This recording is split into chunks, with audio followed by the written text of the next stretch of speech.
Bootu, what is up? And yes, that if you know Pokemon, that is a Pikachu in between my chest.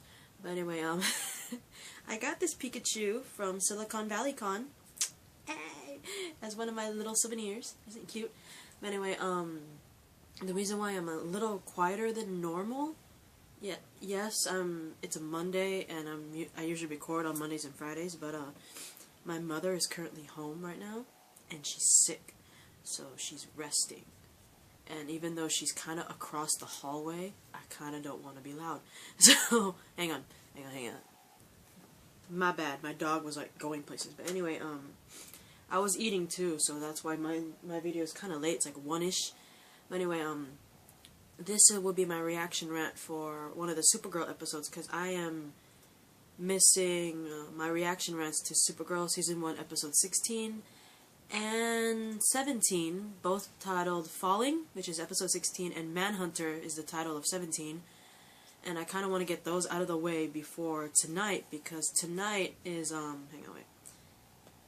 Tonight is Episode 18, and it's going to be amazing, because for the first time ever, it is going to be a crossover episode with, you guys know this, The Flash. And I'm saying this is the first time ever because we all know that The Flash, that specific TV show, The Flash, Arrow, and Legends of Tomorrow, those three shows are all on CW, and Supergirl is on CBS. So this is like a first time ever where two superhero shows on two different networks are literally crossing over. So I'm looking forward to that, but I really want to at least get episode 16 and 17 with the reaction rants out and over with before the episode shows up.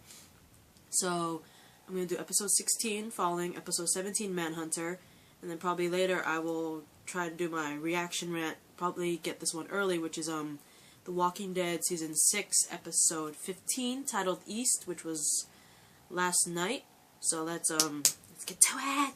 Anyway, from what I remember, episode 16, we first see Cat Grant being interviewed on that one TV show that we all know, well, some people know, The Talk, you know that show? It's like a legitimate show on TV. And she's all being interviewed, and she speaks very highly of Supergirl. And when she returns back to the office, you know, she asks Kara to find Wynn, because apparently Wynn disappeared. My Pikachu's falling. And the funny thing is, Kara finally finds out about Wynn and Shaban, because when Kara's looking for Wynn, she hears something in a closet, and she uses her X-ray vision, and she actually finds out, you know, Shaban and Wynn are making out in the closet. How freaking awkward, especially when you know that Wynn actually had a thing for you. Ah! When I saw that, I bursted out laughing. I was like, well, that was awkward.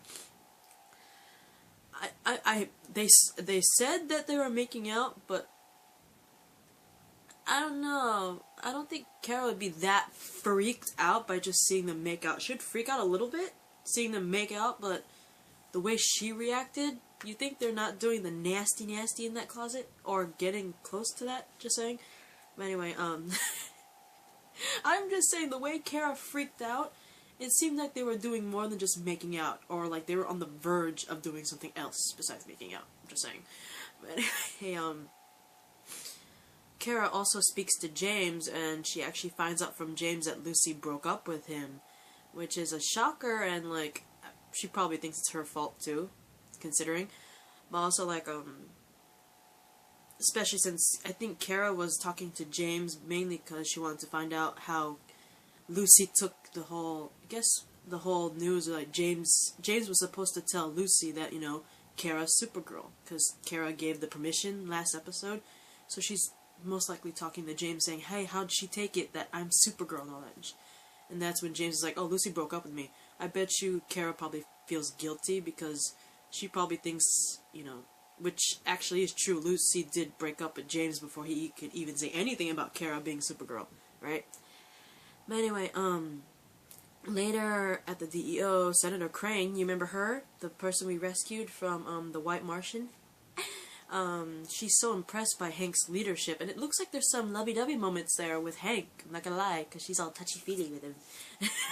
But anyway, she's so impressed by Hank's leadership in the DEO that she offers to provide additional funding for the agency, which is so freaking cool. Not gonna lie to you.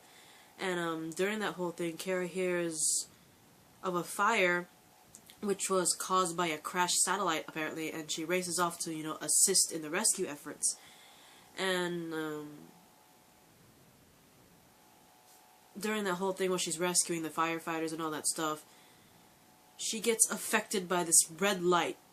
You can't see from far away what it was, but most people who know DC Comics, especially, the Superman fan base, they know what the red light is. And I'm not gonna, reveal it for those who are... I'm not gonna reveal it till later, because you do find out pretty much later in the episode what it is. But, I'm not gonna reveal it now because, there might be new people watching this. But anyway, she's affected by this red light. And, she starts staggering, she's all, weak and lightheaded and all that stuff, right? And, all of a sudden you see red glowing veins, appearing on her face. And some shit's going down with Kara, right? So, despite all that happening, she completely ignores what happens and, pretty much flies off. And that's when the audience actually sees what caused the red light and the red veins on her. You see these red rocks underneath the satellite, I think, and, pretty much it's underneath the debris of the satellite, and I'm not gonna tell you what it is until later, because you do find out what it is later. Anyway, this red debris, these rocks, cause Kara to develop a more confident and abrasive attitude, all around. And it first starts off with the fact that she starts wearing more stylish outfits, new stylish outfits. She even upstaged Shaban to the point where Kat, when she was asking, either one of her assistants for a list of replacements for Lucy Lane at work, because, she quit, Kara pretty much upstages Shaban during that, and also, she gets all snarky and confident when it comes in front of Shaban and Kat, which is very odd, considering, right? Especially since Kat's, noticing the wardrobe. She's like, huh, you're dressing like a woman now. Oh my god, I'm sorry. But anyway, her behavior also affects in the DEO mission, because apparently there's this dude, I don't know how to pronounce his name, because it's Kahund or something, K''Hund, Kahund, something like that.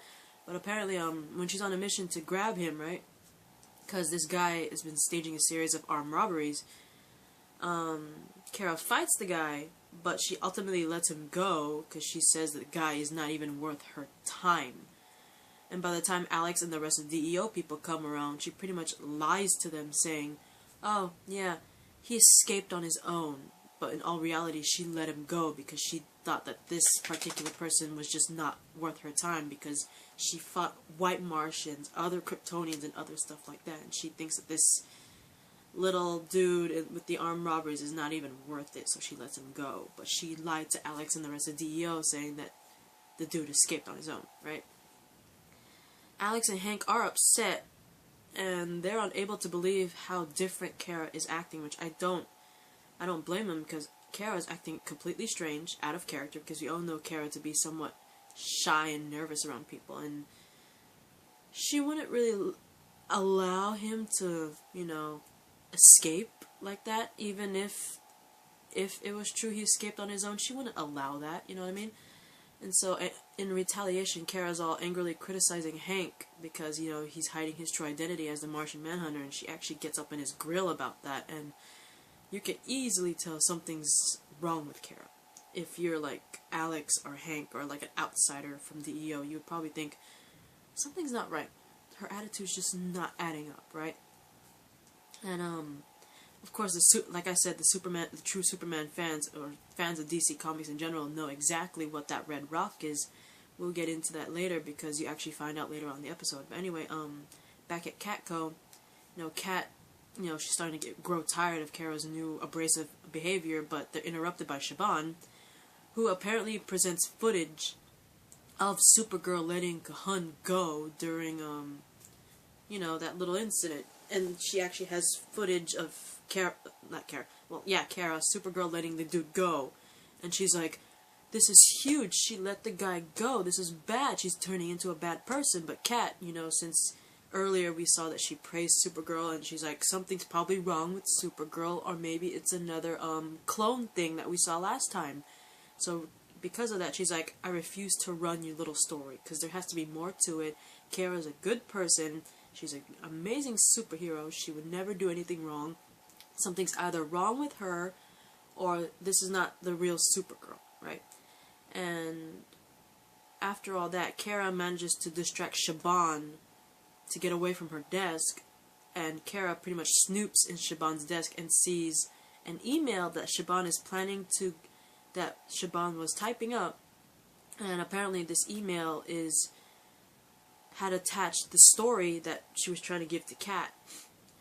And since, Kat turned it down, Shaban was planning to give the story of Supergirl letting that guy go to the Daily Planet, hoping that Perry White would give her a job. And if you guys don't remember Perry White, he's very well known in the Superman world. Perry White is a fictional character who appears in the Superman comics. Perry White is the editor-in-chief of the Metropolis newspaper, known as the Daily Planet. You guys remember that? Pretty much he's Clark Kent, Jimmy Olsen, and Lois Lane's boss. He is the head of Daily Planet, if you guys don't know that already. I mean, for Christ's sake, you've probably seen him in a bunch of animated stuff. You definitely see him in Superman movies, especially, Man of Steel, and the new movie, which is Batman vs. Superman. He reprised his role. Lawrence Fishburne plays Perry White in both those movies. But anyway, so yeah, Shaban was planning to, since Kat turned down the story, Shaban was planning to give the story to the Daily Planet, hoping Perry White would be the one giving her a job, right? So she could go higher up there. And so Kara, since she distracted Shaban away from the desk, she prints the email, right? And then she deletes everything off about the email and all the information off of Shaban's computer and gives it to Kat, and who in turn fires Shaban for being self-centered, for this self-centered disloyalty. And it totally, Shaban's in shock. She's like, oh my god, how did this happen? And then, of course, Kara, she's happy, she's pleased, she finally got back at Shaban. But of course, we all know it's because of that red rock that's affecting her, right? And, during that whole thing, Alex finally manages to capture Khand, who actually tells both Alex and Hank what really happened to the fact that, Supergirl actually let him go instead of him actually escaping, which of course totally shocks the both of them and pretty much confirms that something's wrong with her for both Alex and Hank. But anyway, I am running out of time. I will continue off in a second video. Judging by all this information, I know that I will not be able to get through all this information in the second video, so there might be a third video, or maybe like a 2.5. So, I'll see you guys in the next video.